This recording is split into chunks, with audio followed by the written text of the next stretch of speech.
नमस्कार बच्चों। आज का हमारा विषय हिंदी व्याकरण से संधि है। जैसा कि हम पिछले अध्याय में पढ़ चुके हैं स्वर संधि और व्यंजन संधि। आज संधि का तीसरा भाग यानी कि विसर्ग संधि के बारे में हम पढ़ेंगे। तो सबसे पहले हम विसर्ग संधि की परिभाषा को जानेंगे कि विसर्ग संधि किसे कहते हैं। विसर्ग के साथ स्वर या व्यंजन के मेल से जो विकार उत्पन्न होता है उसे विसर्ग संधि कहा जाता है। ये तो विसर्ग संधि की परिभाषा है। दूसरे शब्दों में हम इस तरह से भी कह सकते हैं कि स्वर और व्यंजन के मेल से विसर्ग में जो विसर्ग होता है उसे विसर्ग संधि कहते हैं। हम इसे इस तरह से भी कह सकते हैं कि विसर्ग के साथ जब किसी स्वर या व्यंजन का मेल होता है तो उसे विसर्ग संधि कहा जाता है। जैसे अंतः जमा करण, यानी कि हमारे अंतः में जो विसर्ग लगा है इसे जब करण से हम जोड़ेंगे तो विसर्ग का लोप हो जाएगा, तो शब्द बनेगा अंतःकरण। दूसरा शब्द अंतः प्लस गत, इसमें भी जो शब्द बनेगा विसर्ग का लोप होके अंतर्गत। ऐसे ही अंतः जमा ध्यान अंतर ध्यान, अंतः जमा राष्ट्रीय अंतरराष्ट्रीय। अब इन शब्दों में कुछ परिवर्तन भी हुआ है। ये परिवर्तन करने के लिए हम विसर्ग संधि के कुछ नियमों को जानेंगे। विसर्ग संधि के जो नियम हैं वो इस प्रकार हैं। विसर्ग संधि का पहला नियम है, यदि विसर्ग के पहले आ आए और उसके बाद वर्ग का तीसरा चौथा या पांचवा वर्ण आए या र ल व हा रहे तो विसर्ग का छोटा ऊ हो जाता है। और ये छोटा ऊ जो पहले शब्द में जो आ होता है उससे मिलकर गुण संधि द्वारा ओ में परिवर्तित हो जाता है। जैसे मनः जमा रथ और शब्द है मनोरथ। अब यहाँ बच्चों यहाँ आप देख रहे होंगे कि मनः में विसर्ग लगा है। अब विसर्ग से पहले ना है जो कि स्वर की सहायता से बोला जा रहा है, यानी कि छोटा आ है, और दूसरे शब्द का पहला वर्ण रा है। जैसा कि ऊपर पहला नियम लिखा हुआ है कि यह र ल व हा हो तो छोटे ऊ का ओ हो जाता है आ से मिलकर। तो यहाँ पर अ और रा मिलकर ओ में परिवर्तित हो गया है, इसीलिए शब्द मनोरथ। ऐसे ही दूसरा शब्द सराह जमा ज सरोज, यहाँ पर भी रा जो है वो स्वर की सहायता से बोला जा रहा है, यानी आ की सहायता से, और दूसरा जो वर्ण है वो जा है, तो ये ओ में परिवर्तित हो जाएगा सरोज। जैसा कि अभी मैंने बताया आपको कि वर्ग का तीसरा चौथा या पांचवा वर्ण आए तो भी वो ओ हो जाता है। मनः जमा भाव मनोभाव। विसर्ग संधि का दूसरा नियम है, यदि विसर्ग के पहले छोटा ई या छोटा ऊ आए और विसर्ग के बाद का वर्ण क ख प फ हो तो विसर्ग शा में बदल जाता है। जैसे नि जमा कपट, यहाँ पर जैसे छोटी ई है तो और दूसरा जो शब्द है वो का है तो शब्द निष्कपट बनेगा, यानी कि जो छोटी ई और का दोनों मिलकर शा में परिवर्तित हो जाएंगे। बच्चों यहाँ आप देख रहे होंगे आधा शा बना हुआ है क्योंकि शा में नीचे हलंत लगा है, यानी कि वो स्वर रहित है, जैसा कि मैं पूर्व अध्याय में भी आपको बता चुकी हूँ। दूसरा शब्द नि जमा फल निष्फल, नि जमा पाप निष्पाप। विसर्ग संधि का तीसरा नियम है, विसर्ग से पहले छोटा आ बड़ा आ तथा बाद में का ख या पा फा हो तो कोई परिवर्तन नहीं होता। जैसे प्रातः जमा काल।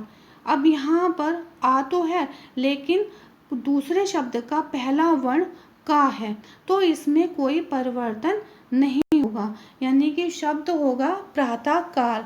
यहाँ और भी शब्द नीचे दिए हुए हैं, जैसे पया जमा पान पयापान, अंतः जमा करण, अंतःकरण, अंतः जमा पुर, अंतःपुर। बच्चों इसमें आप देख रहे होंगे कि इन शब्दों में कोई परिवर्तन नहीं हुआ है।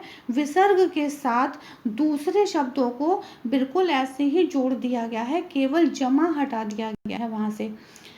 विसर्ग संधि का चौथा नियम है, यदि ई उ के बाद विसर्ग हो और इसके बाद र आए तो ई उ का बड़ा ई और छोटा ऊ हो जाता है और विसर्ग लुप्त हो जाता है। जैसे नि जमा रब, अब यहाँ छोटी ई है और रा है जो कि बड़ी ई में बदल जाएगा, नीरव। अब नि जमा रस, नीरस, नि जमा रोग, नीरोग, दु जमा राज, दुराज। जैसे कि मैंने अभी आपको बताया कि छोटे ऊ की मात्रा और रा है तो वो बड़े ऊ में बदल गया है यहाँ पर। विसर्ग संधि का हमारा पांचवा नियम है कि विसर्ग के पहले आ और बड़ा आ को छोड़कर कोई दूसरा स्वर आए, यानी छोटा और बड़ा आ को छोड़कर, और भी स्वर की संख्या 11 होती है ये, तो अगर कोई दूसरा स्वर आए तो विसर्ग के बाद कोई स्वर हो या किसी वर्ग का तीसरा, चौथा, पांचवा वर्ण हो या र, ल, व, हा हो तो विसर्ग के स्थान में रा हो जाता है। जैसे नि जमा उपाय, निरुपाय। जैसा कि मैंने अभी आपको बताया कि आ और आ को छोड़कर कोई दूसरा स्वर, यानी यहाँ पर छोटी ई आया हुआ है और उसके बाद वाले शब्द का पहला वर्ण भी स्वर है, यानी कि छोटा ऊ है, तो वो रा में बदल गया, लेकिन स्वर का एक रूप रा के साथ रहेगा, यानी छोटे ऊ की मात्रा भी रा में लगी हुई है। और दूसरा शब्द है नि जमा झर, निर्झर, नि जमा जल, निर्जल, नि जमा धन, निर्धन। बच्चों यहाँ आप देख रहे होंगे कि रा के 3 रूप होते हैं। एक रा अपने रूप में लिखा जाता है और एक रा पदेन के रूप में और एक रा रेफ के रूप में। ठीक है, ये निर्भर करता है शब्दों में कि शब्दों में हम किस प्रकार के रा का प्रयोग कर रहे हैं।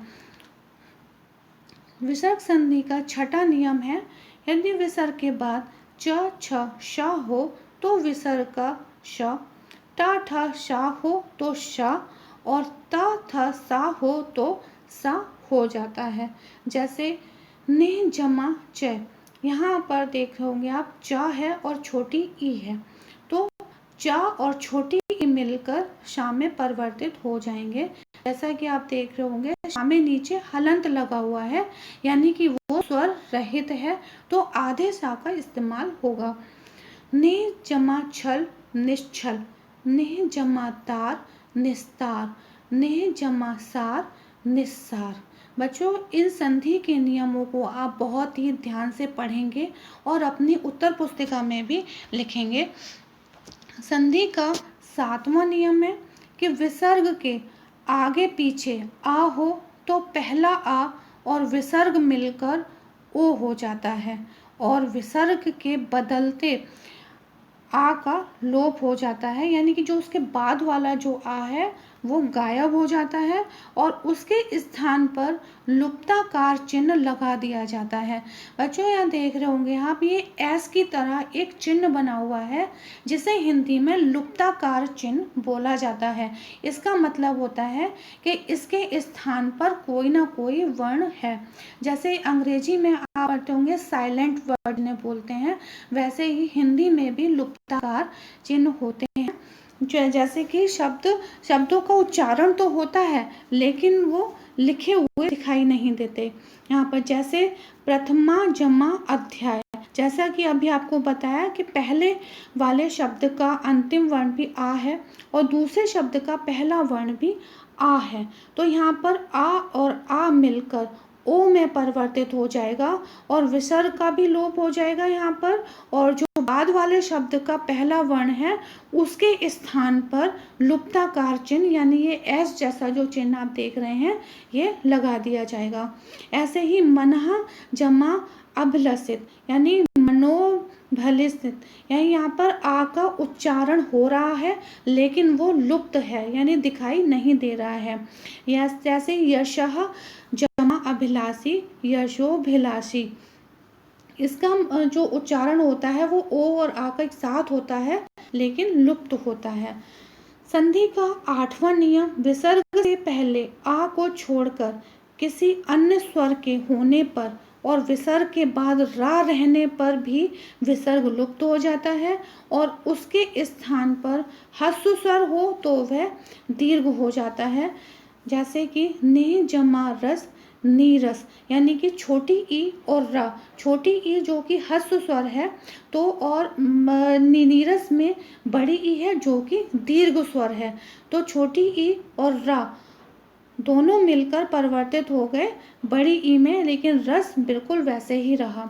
ऐसे ही नी जमा रोग, ये पहले नियम में भी आप पढ़ चुके हैं, ठीक है। नी जमा रोग नी रोग।